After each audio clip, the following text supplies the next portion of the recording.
If you're a parent, it probably feels like every headline about schools is bad news. Staffing shortages, budget cuts, low test scores. And yes, there are real problems in education that deserve attention. But here's what we don't hear nearly enough about.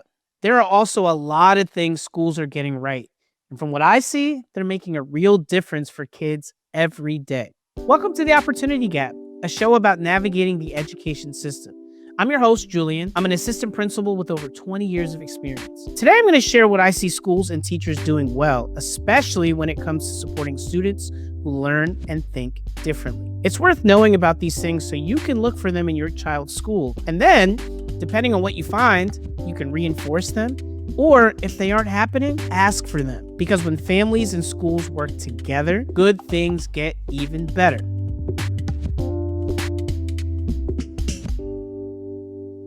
All right, so let's get into it. Let's start with something I see happening quietly in a lot of schools and why it matters more than you think. Did you know that schools are utilizing technology in new and exciting ways? A lot of us hear about the technology that's happening, but we might not realize that schools are actually embracing it. I know a lot of us have heard the buzzwords AI, AI, AI. How are schools using AI? Well, a lot of schools are utilizing AI to help them analyze data.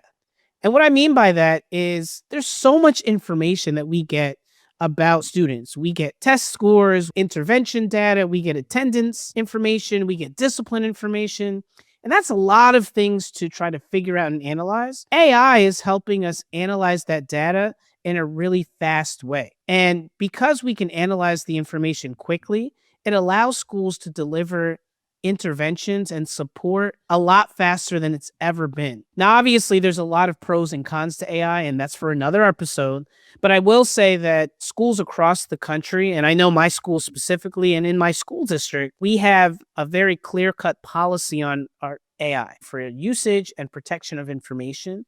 So don't worry that, we're sharing everything to anybody and people can access it. That's not the case. But the benefit to our teachers is so amazing. Now we can analyze data and we can give the instruction that our students need at the individualized level better than we ever have before. The other aspect of technology that I'm really excited about is assistive technology. And this is specifically for our students with learning and thinking differences. And when I talk about assistive technology, I'm referring to using headphones, maybe noise canceling headphones that allow students to decompress in a way where they can participate in the lesson. Or I'm talking about personal listening devices for students who struggle to hear.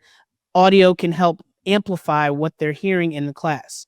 I'm talking about advanced speech to text devices. We have laptops or we have iPads or we have other devices where kids who struggle to type, they might be able to just speak and express themselves faster than we've ever been able to use. There's so many different things that our kids are using in the classroom so that they can access the curriculum like everybody else in the general education setting. And this is only in the last 4 or 5 years where we have technology that really is allowing kids to do things that they've never been able to do before. I encourage you to check out an article that we'll link in the show notes from Understood that goes into depth about all the different ways that assistive technology is really helping our kids. All right, second thing that you might not have known, I want to tell you from somebody that's in schools every day. Schools, by and large, are safe spaces.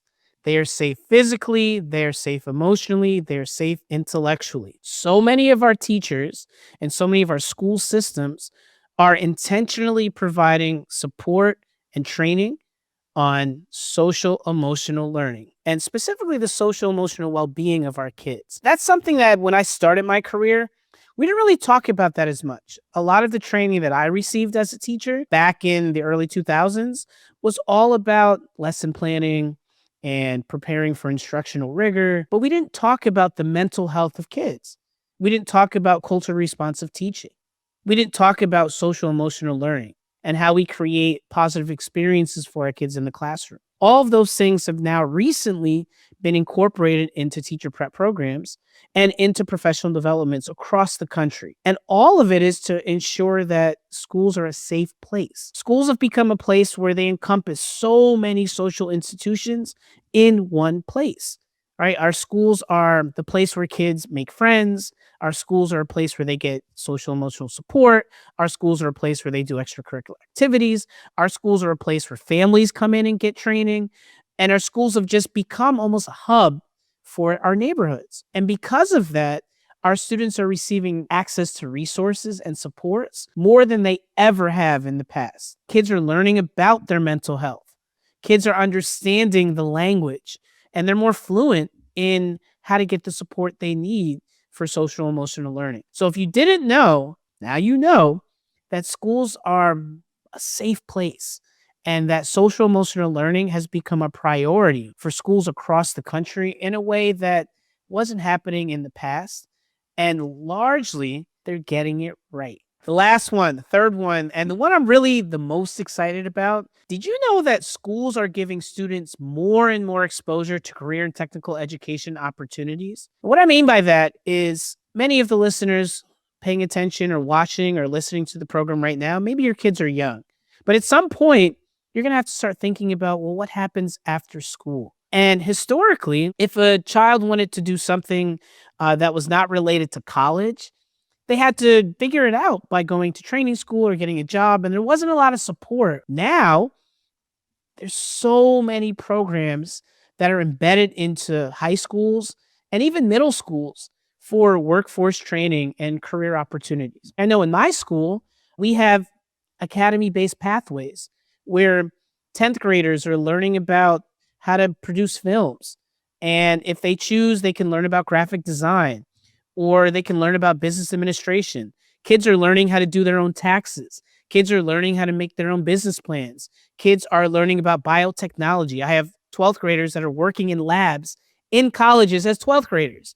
And so they're prepared to go and work in a lab by the time they graduate high school. Now, maybe some of them will go to college if they choose, but it's not the only option for them. And so a lot of our families don't realize that so many of our schools are creating opportunities for kids to have a diversity of experiences and exposure that we didn't have before. Now, let's talk about our students with learning and thinking differences. What a lot of families don't realize is that there are really high quality transition services embedded into high schools all across the country. So I know in Pennsylvania, every student with an IEP has access to the Office of Vocational Rehabilitation, where as early as ninth grade, they can have a personalized experience where somebody is assigned to them specifically to help make sure that whatever they want to do after high school, they get access to that during high school. And there's many programs for students with a variety of learning and thinking differences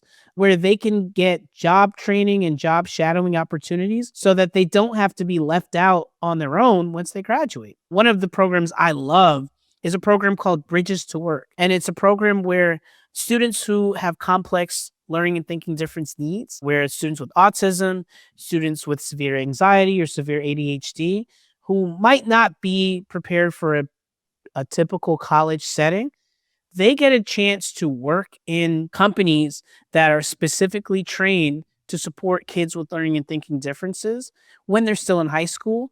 And they guarantee to have jobs available once they graduate. Now, I don't know about you, but when I hear about things like that, I get really excited because I know that schools are doing a really good job of preparing the next generation of our workforce. So if you are concerned about it or you're worried, well, what's going to happen to my kid when they get older?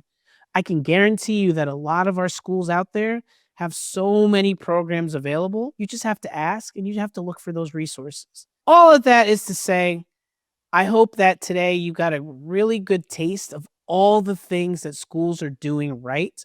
Specifically, schools are using technology in new and exciting ways.